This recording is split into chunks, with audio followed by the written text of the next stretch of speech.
Okay, wait, I'm so pissed off. I just got home from a date. The guy walked out literally 10 minutes into our date. So we matched on Hinge, and I have really good photos of myself on Hinge. A few of them are AI generated. They look exactly like me. Yeah, I'll be the judge of that. I feel like if you weren't trying to misrepresent something about your appearance, you wouldn't be using AI. While we were out on our coffee/walking date, within the first 15 minutes, he asked me where one of my photos was taken. I'm not a liar, so I said that it was an AI generated photo. And he said, yeah, I don't think we're a match. And he left.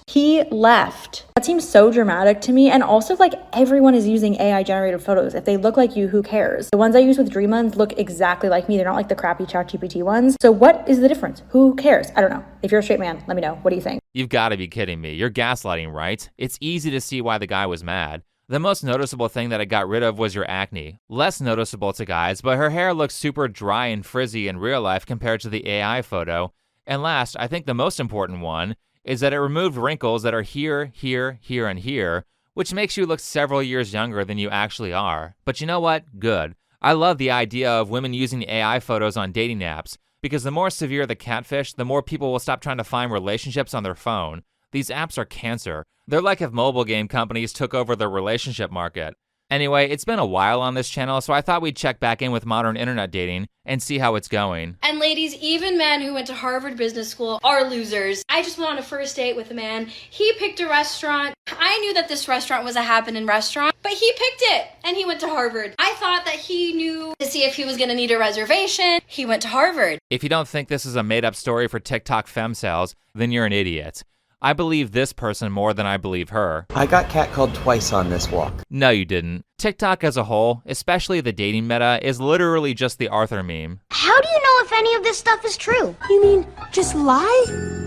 You really think someone would do that? Just go on the internet and tell lies? That shit is so hilarious, and no matter how many times I watch this, it progressively gets funnier every year. I just mean that some of the details... Oh, I never thought of that. This is terrible. What if none of it's true? What if they're all lying? How would we ever know? If they only knew how many social media influencers would base their entire careers off of telling incredibly obvious lies that people are too stupid to recognize. I mean, how many men are taking dating advice on women from guys who are obviously in the closet, and how many women are taking pointers from other women who are obviously prostitutes? I can't believe we still have women saying shit like this after relationship guru the Wizard Liz got cheated on by a Pokimane simp. My husband loves me for simply existing. How do you and your husband split finances? We don't. This is not a two-way street. This is a one-way street.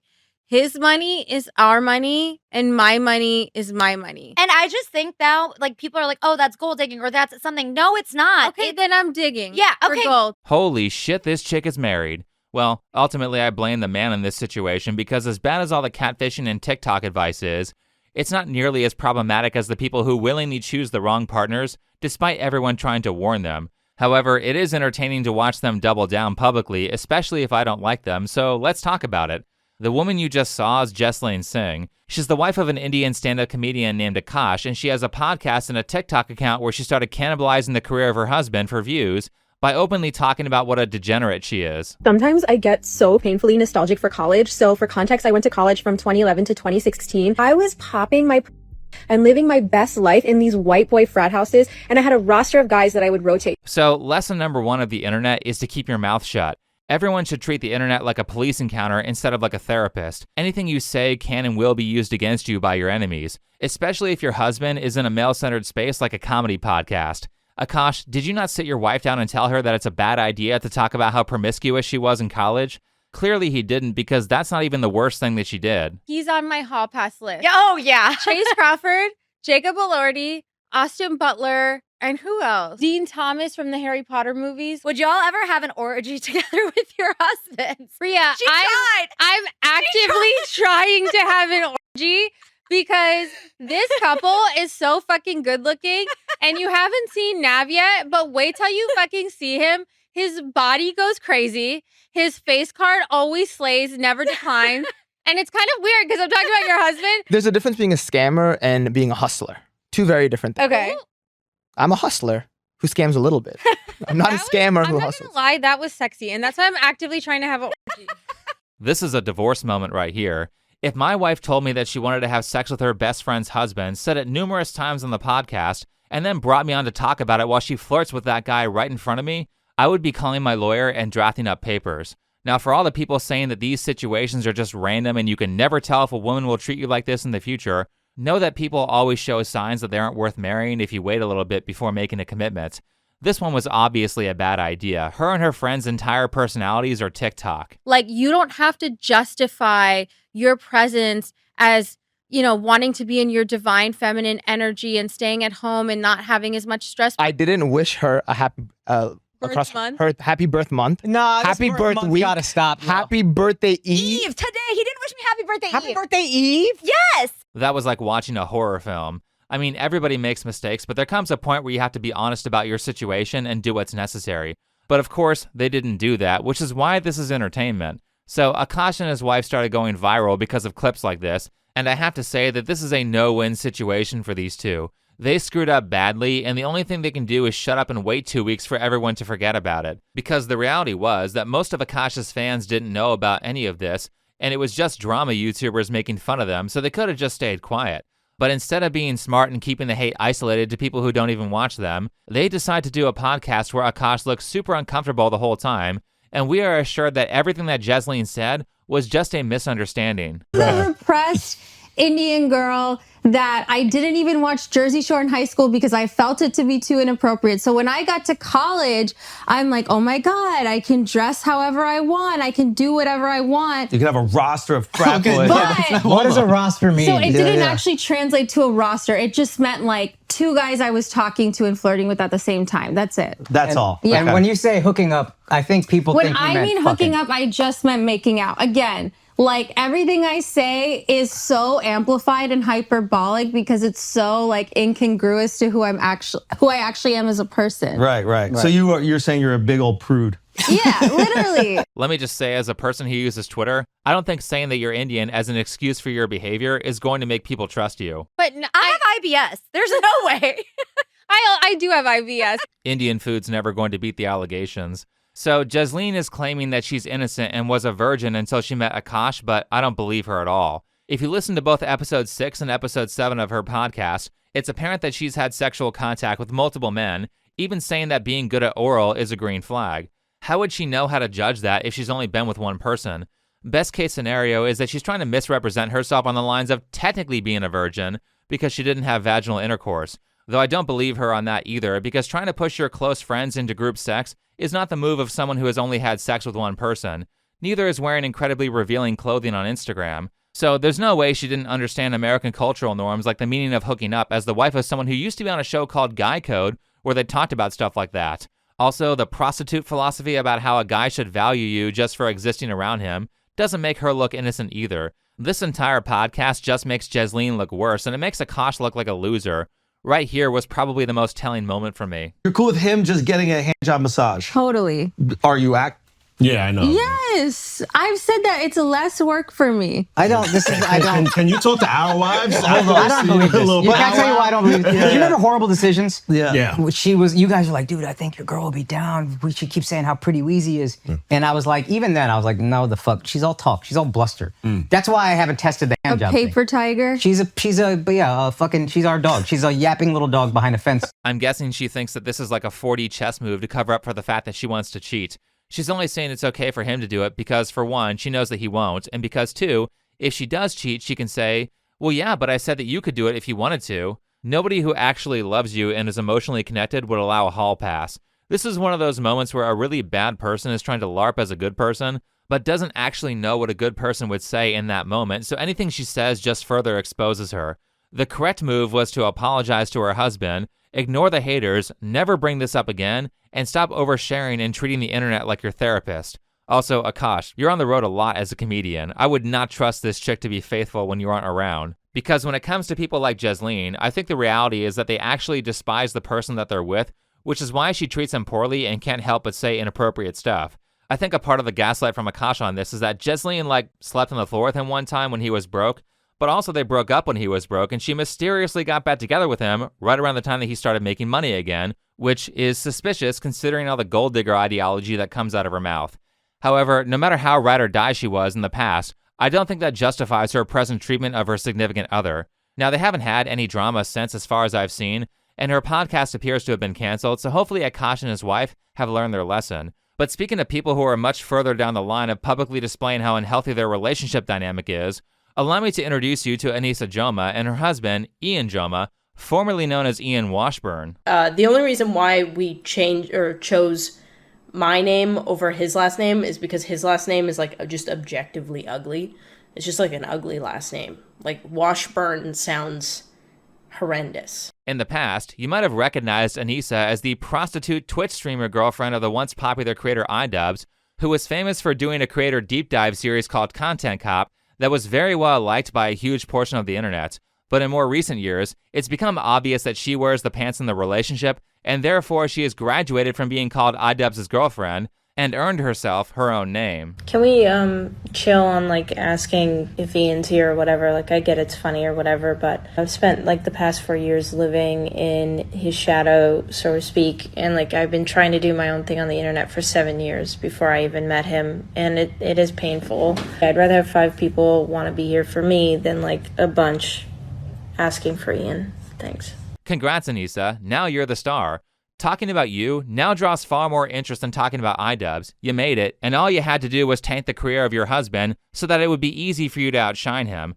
Personally, I think this is the move of a true anti-capitalist. I'm more extreme than Ian, where I'm like pretty anti-capitalist.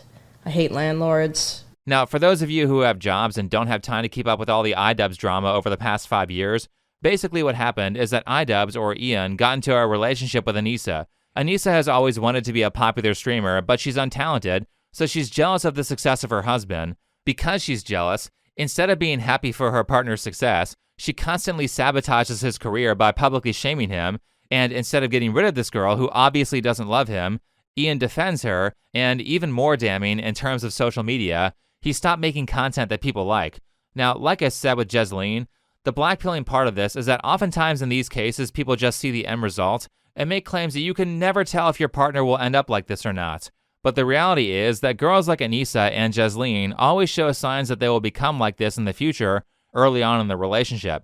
In Anissa's case, it was day one. 2016 would also be the year Anissa would begin her relationship with the once popular YouTuber, Idubbbz. This relationship started out as all healthy ones do, with Anissa cheating on her ex-boyfriend in order to be with Ian. That's right, before Anissa and Ian began dating, Anissa was in an active relationship with another League of Legends streamer named Acadian. Anissa and Acadian began dating around late 2015, and this relationship lasted until the first day Anissa would meet Ian. I don't know how you can see this as a man and be like, yeah, she definitely won't treat me like that, right?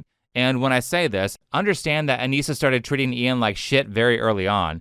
They got together in 2016, and in 2017, she was already being incredibly inappropriate with a YouTuber named Chris Raygun, who was also in a relationship with someone else at the time. Anissa being attracted to other men is a common trope when she's in a relationship. Another man Anissa had a crush on around this time was named Chris Raygun. Anissa would also show her romantic interest on Chris on Twitter, where she tweeted out a shirtless photo of him with the caption full of thirsting and squirt emojis. You know, personally, I think it's inappropriate to publicly post about your celebrity crushes when you're in a relationship, but I can look past that because it's like a fantasy. However, in Anissa's case, her celebrity crush that she is openly fangirling over while she's in a relationship with Idubbbz is someone she regularly interacts with. And really, I think the breaking point for Ian Johma was around 5 years ago when Anissa opened up an OnlyFans account. He got backlash and was like, actually, I'm okay with being a cuck. For those of you who are unaware of the drama I recently brought upon myself, I'll fill you in. My girlfriend started an OnlyFans account, which is a website where you can upload amateur porn. I think all of it is cool. I'm okay with sex workers and girls being slutty. It has no bearing on my life whatsoever. As someone who watched this video the day it came out, I love watching it 5 years later knowing that this decision had such a huge effect on Ian's life that he's now so poor that he streams on the ground. I hope that in the current year, we've all started to see how toxic these open-minded beliefs are. It turns out that traditional values and prejudices were correct the whole time. Now, normally I would say this is sad, but Idubbbz is such a backstabbing POS that I enjoy every clip I see of Anissa shaming him. If I look at you, even in like the viewfinder, extremely masculine chin, which is also why I like the buzz cut, because it like emphasizes your chin, and your like heavy brow. Like, I would argue you have one of the most... Part of the reason why I don't want to have a child with you is because I'm terrified if we have a girl that she's going to have all your masculine features. Isn't that interesting? I think about that a lot. Yeah. I have never met somebody who has such an eagle face. Like, you have a very strong brow, which is very attractive on men. To be honest, there's a lot of attractive women that have that as well, like Kristen Stewart. Yeah. But combined with yeah. me, I think the combination would be bad for a woman. I think you're tripping. I don't know. Holy shit, never in my best dreams would I have imagined a clip as great as Idubbbz looking like he's expressing interest in having kids towards the end.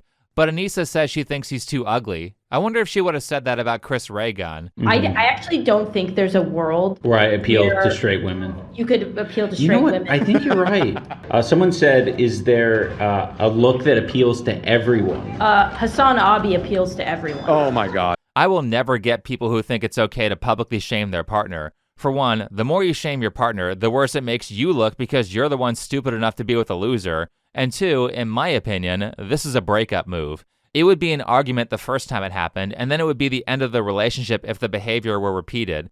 Because your job as a significant other is to be your partner's biggest cheerleader when it comes to how they're seen in public. And if they aren't doing that, then in my opinion, they're trash. Not to say that people can't communicate with friends and family to process difficult parts of the relationship, but if your wife is just unnecessarily shitting on you in public constantly, then that's a sign that you need to get rid of this person. This is a great Anissa moment. You know her eternal quest to humiliate him? So this is a new chapter. I don't know if chat can back me up. No. AFABs, gay men, whatever. The bigger the dick, the worse it's sex. Like a lot of men that have... Just the premise alone, he's trapped. He's trapped from the beginning. Either he, A, is bad at sex, or B, has a tiny penis. Yeah. There's no escape. I don't know if chat can back me up. Nope. Back me up, chat. Again, this would be really sad if Idubbbz weren't a terrible person. I mean, Anissa just has professional levels of spite for her husband. There are multiple levels here. First, there's no correct answer here. There's just a less bad one. And two, you get to hear about your partner having sex with other men. She's flaunting her sexual experience publicly while Idubbbz doesn't have any outside of his wife because Anissa is his first girlfriend. And you know what? Everyone's got to start somewhere, and certainly it's better than being used up, so I don't blame him for that. But the part where I lose respect is the part where he just lets this chick walk all over him. I've met Ian. I've talked to Ian. I've seen his content over the years.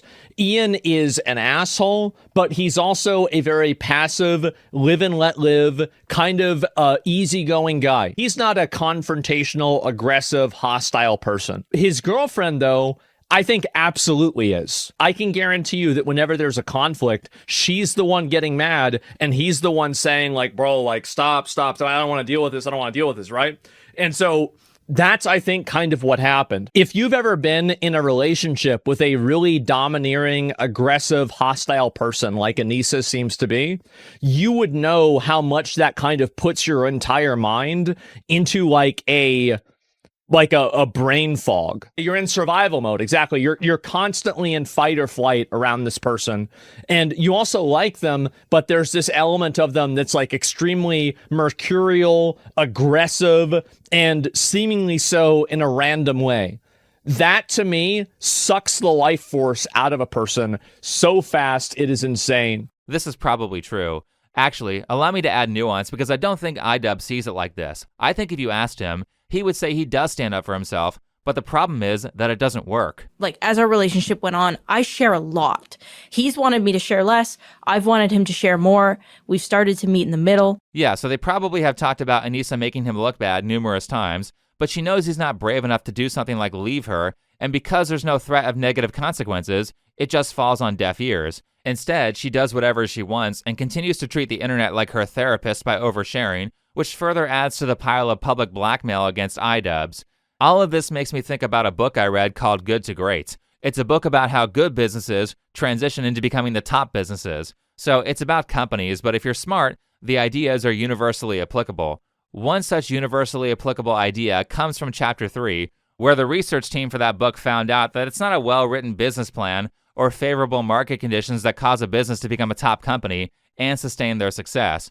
The most important thing for a successful business are the people in the room. Competent and good people are so important that it's not even worth it to develop a business plan until you have the right people in the room. This is very much something that was said a lot about the founder of Apple, Steve Jobs, and the biography that was written on him. He always wanted to be around A players and not the C or the D team.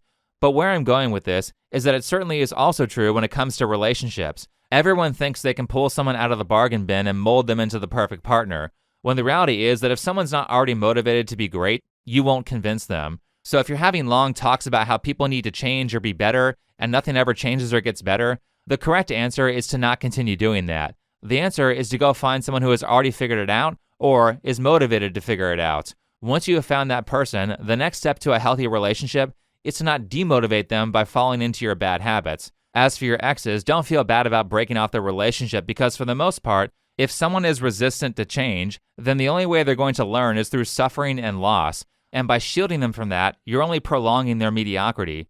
Last, the book says that if you can't find the right person for the position, then keep looking. The wrong people are so disastrous that it's better that no one fill the role than to have it filled with the wrong person. I know looking can be frustrating, but taking anyone who applies, or if you're an employee, going with any company who will have you because you're desperate, is how you get into a situation like Idubbbz or Akaash, who, from the looks of it, are really just holding on to their partners because they're the first person who paid attention to them, and they're too weak to break up to find someone who is a better fit. It's sad to watch. Well, Akaash is sad to watch. Fuck Idubbbz. I hope Anissa and her husband never get divorced so they can serve as a warning to other people who might make similar relationship decisions. It's good to have a public example of the type of relationship that you're trying to avoid as you search for the ideal one. Anyway, thanks for watching, follow me on Twitter, and I'll see you in the next video.